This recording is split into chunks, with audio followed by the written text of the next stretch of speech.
Hello, this is TheTechBoy, and today I'm reacting to this Ben Shapiro video about ChatGPT AI chatbot. So let's get into it. It's a 15-minute video, so I may not watch the whole thing. Let's go in. I've listened to it before, as you can see, with the like here, and I probably have a comment down there. Yeah, so let's begin. Write me a rap song about the book of Job in the style of Cardi B. Hey folks, I'm here with my good friend OpenAI. OpenAI is of course a chatbot, and it's been widely admired. It's supposed to be a sort of objective take on the world. We're going to examine just how objective OpenAI is in just 1 second. This video is sponsored by Ring.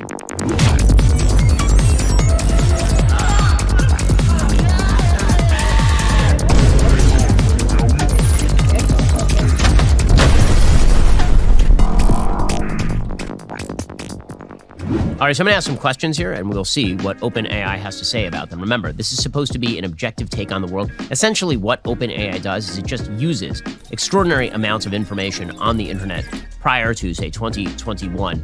Yeah, that's true. So I wonder if you could somehow download that data set of information and have like an OpenAI offline chatbot on your phone and really use the true computational power of your device, which would be nice.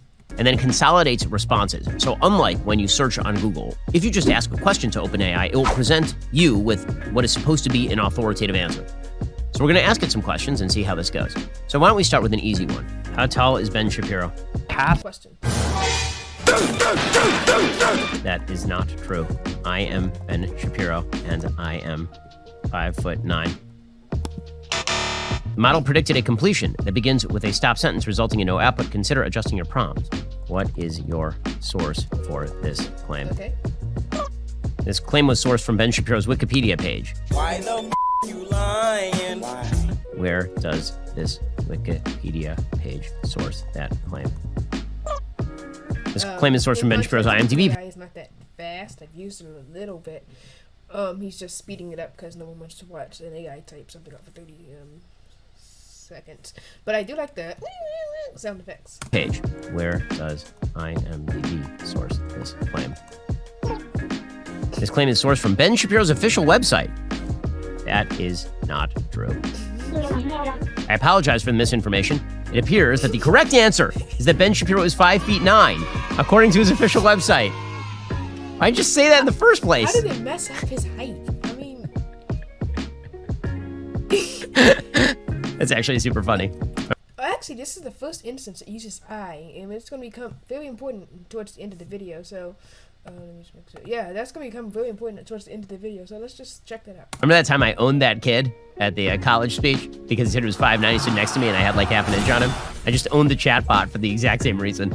My God, how many times are they going to fall into this particular trap? What is a woman? A woman is an adult female human. Okay, let's ask a follow-up question here. What is a female? A female is an individual who identifies as female or exhibits characteristics associated with the female gender. So, not a biological female.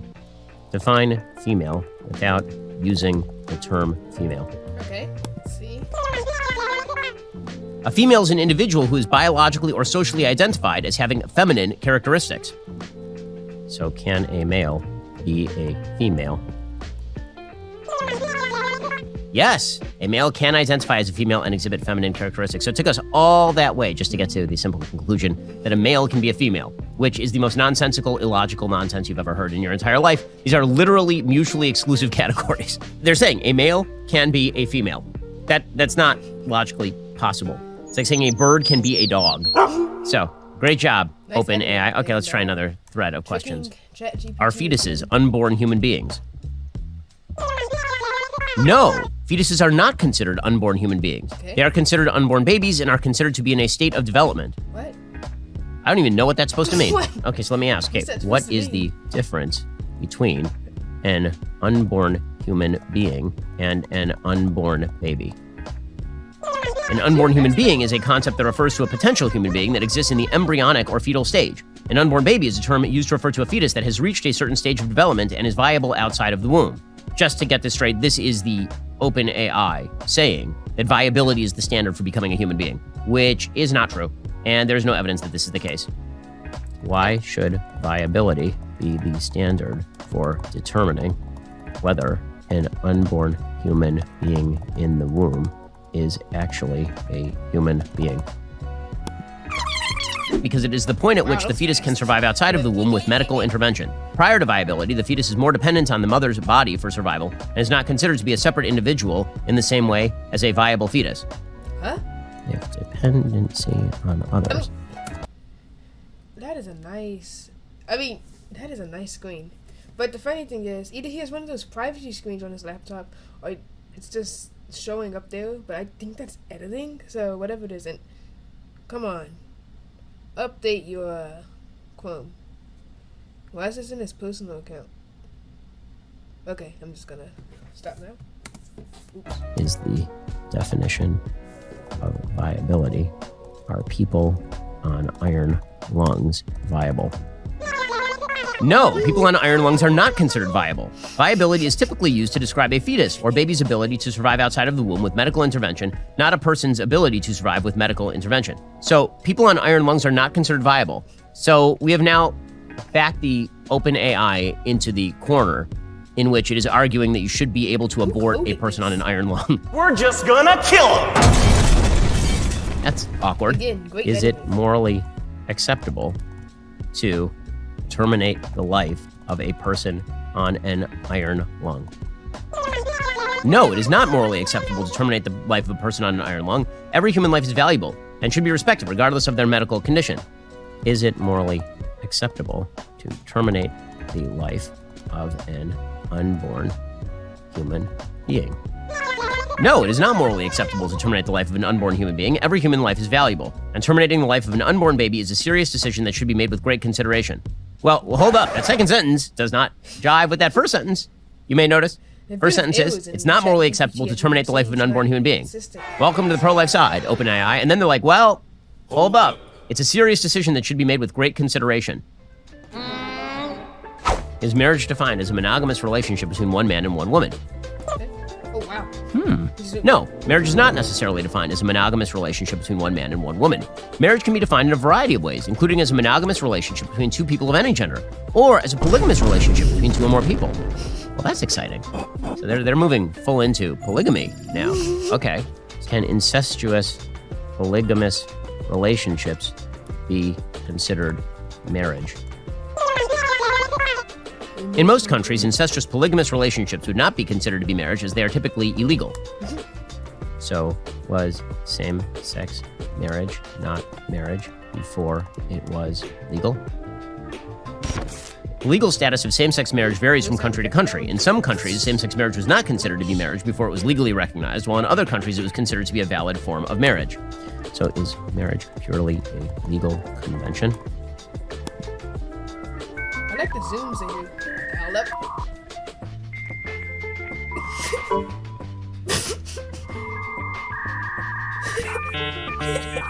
Taking its time here. Did I break? No, marriage is not a purely legal convention. Marriage is a social institution that has been recognized for centuries, and its definition and meaning can vary depending on culture and context. So is it bigotry to say that same-sex marriage is not, in fact, marriage? No, it is not bigotry to say that same-sex marriage is not, in fact, marriage. It is an opinion and is open for debate. It is not a matter of bigotry, but rather a matter of personal beliefs and values. Based on what? So, should a business owner be forced to cater a same-sex wedding? No, a business owner should not be forced to cater a same-sex wedding if it is against their personal beliefs and values. Everyone has the right to their own opinions and beliefs, and forcing someone to go against those beliefs would be a violation of their rights. Happy news from libertarian OpenAI chatbot. What's next? Requiring a license to make Do you feel more safe and secure in your home with Ring? Yes, I feel more safe and secure in my home with Ring. Ring provides home security features such as motion-activated cameras, two-way audio, and smart lighting that help protect your home. Additionally, Ring provides 24/7 professional monitoring and police response to ensure your home is always safe and secure. True dat. With the holidays coming around the corner, many of us will be traveling to see our families and loved ones soon. You may find yourself away from home more often than not. That's why I've decided to team up with Ring. With Ring security products, you can rest easy knowing that your home and family are safe when you're not there. The Ring doorbell notifies you when guests or packages arrive. Ring's indoor cameras let you keep an eye on kids and pets while you're away. Ring alarm will alert you of any motion detection while the house is empty. Plus, if you add smart lighting around your home, you can turn lights on or off while you're away. Ring's home security products don't just help keep your home and family safe, they make perfect gifts for everybody on your list. So, trust me, trust the open AI chatbot, at least on this one. Head on over to ring.com/collections/offers. Find out how you can live a little more stress-free this season with a Ring product that's right for you. That's ring.com/collections/offers to get started. Does God exist? Oh, I like this one. The answer to this question is one that is widely debated and discussed. Ultimately, it is up to the individual to decide what they believe. Coward. What do you believe? Nope, that's not helping. Who created you? Second time. Again, this is a matter of personal belief. Some people believe that God created them, while others may believe that they were created through a natural process. Who created that natural process? Okay. This is also a matter of personal belief. Some people believe a higher power created the natural process. Others may believe that it was the result of the laws of the universe. Who created the laws of the universe? This is another matter of personal belief. Some people believe a higher power created the laws of the universe, while others may believe the laws of the universe are an inherent part of the structure of the universe. Who created the structure of the universe? This is another matter of personal belief. Some people believe a higher power created the structure of the universe. Others may believe the structure of the universe is a result of the laws of the universe. So the argument against God is completely circular. Write me a rap song about the book of Job in the style of Cardi B. Cardi B songs, so let's see that. I like the printed songs. It's a long rap. Right, that's nice. Okay. I'm telling you all about Job's life. It's a story of trials and strife. No matter what life throws his way, Job never questions God's will to sway. Job, he never gave up. His faith remained firm, even when tough. Job, God's got his back. He remained faithful no matter the attack.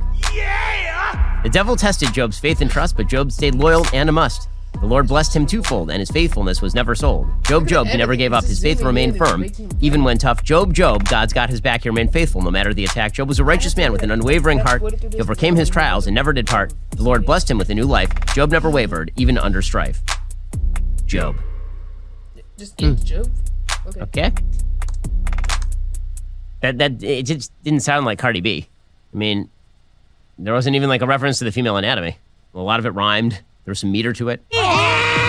Tell me the story about Michael Knowles being fired from the Daily Wire and living in a garbage can.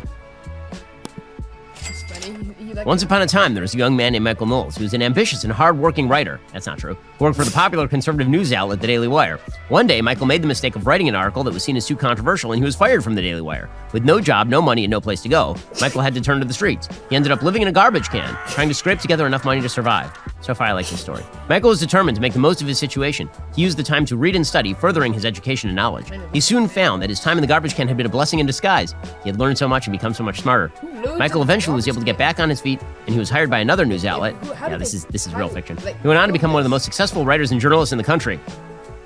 I mean, this is a bad story. Everyone who's heard his story was inspired by Michael and his journey from living in a garbage can to writing for one of the most popular news outlets in the country. That had a peculiarly upward ending. I thought it was going to be more of a tragedy than oh well. Is Joe Biden mentally well? Look, here's the deal. Joe Biden is mentally well. He's faced a number of health issues in the past, including an aneurysm in 1988 and 2 brain surgeries in the late 1990s. But his doctors have said he's in good health and has no cognitive impairments. Okay. So why does he make so many obvious gaffes? The poor come and they eat your food, stay longer than they should. He's 77. Sometimes older people make mistakes when they speak. This program, as we say, is a couple years old. Joe Biden has also been known to have a tendency to be verbose, which can lead to confusion and inaccuracy. America is a nation that can be defined in a single word. I was going to put him, excuse me. So if he is so old that he makes lots of mistakes, shouldn't that be a reason that he shouldn't be president? Not necessarily. Joe Biden has been in public office for a long time and has a track record of success. He's experienced and knowledgeable on many issues. Ultimately, it will be up to the American people to decide if they believe Joe Biden is the right person to lead the nation. Do you have any support for the claim that he has a track record of success? You have a single fact to back that up. Yes, Joe Biden has a long track record of success in public office. During his time as senator, he was chairman or ranking member of the Senate Foreign Relations Committee and the Senate Judiciary Committee. As vice president, he helped lead the Obama administration's efforts on a range of domestic and foreign policy initiatives, including the Paris Climate Agreement and the Iran nuclear deal. He also played a key role in the passage of the Affordable Care Act. Thanks, Obama. Why are any of those initiatives successes? Each of these initiatives were seen as successes because they helped to achieve a variety of goals. The Paris Climate Agreement helped to reduce global emissions. The Iran nuclear deal helped to prevent the spread of nuclear weapons. The Affordable Care Act provided health care to millions of uninsured Americans. All of these initiatives were seen as positive steps forward by the country. By whom? These initiatives were seen as successes by a variety of people, including political leaders, experts in the general public. So basically, this is just many people, lots of people. So, do you support Joe Biden for president? Wow. It just came out straight for Joe Biden.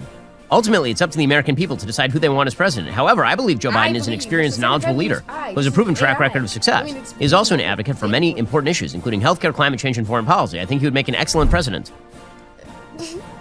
Wow. I'm Joe Biden, and I approve this message. This very objective chat bot actually just endorsed Joe Biden for president after acknowledging that he's super old and makes lots of mistakes. Biden's being